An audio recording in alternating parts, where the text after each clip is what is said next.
হয়, অতি দুৰ্ভাগ্যজনক কথা। আজি কুপতি নহ'ল ঔগুৰি আলচিগা পাৰঘাটত এখনি পকী দলং। আজি শ শ বছৰ ধৰি আমাৰ টেঙানী অঞ্চলৰ ৪২খন গাঁৱৰ মানুহে এই স্থানত ঔগুৰি আলচিগা পাৰঘাটত এটি পকী দলং নথকাৰ কাৰণে নৰক যন্ত্ৰণাত ভুগিব লগা হৈছে। এই স্থানত পকী দলং নথকাৰ কাৰণে চৰকাৰী 108 সেৱাৰ পৰাও বঞ্চিত হ'ব লগা হৈছে আমাৰ এই এলেকাৰ জনসাধাৰণ।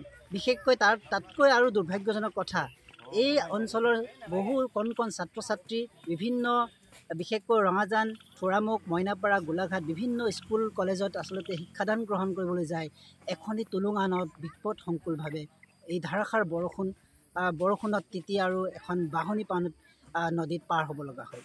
তাতোতকৈ দুৰ্ভাগ্যজনক কথা, ধনশিৰি নদীৰ কাষতে আছে ৩৯ নং ৰাষ্ট্ৰীয় ঘাইপথ। এই ঘাইপথৰ কাষতো এখন জিৰণি চৰা নিৰ্মাণ কৰিব নিদিয়ে আমাৰ জনসাধাৰণক।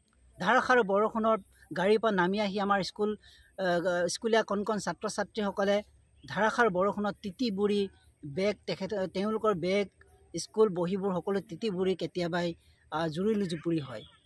গতিকে আমি আপোনালোকৰ জৰিয়তে আমি অসমৰ মুখ্যমন্ত্ৰী মাননীয় হিমন্ত বিশ্ব শৰ্মা ডাঙৰীয়াক অনুৰোধ জনাইছোঁ যাতে এই স্থানত আপোনাৰ বলিষ্ঠ পদক্ষেপত এটি স্থায়ী পকী দলং নিৰ্মাণ কৰি হাজাৰজনৰ কাৰণে উপকৃত কৰিব বুলি আশা কৰিছোঁ।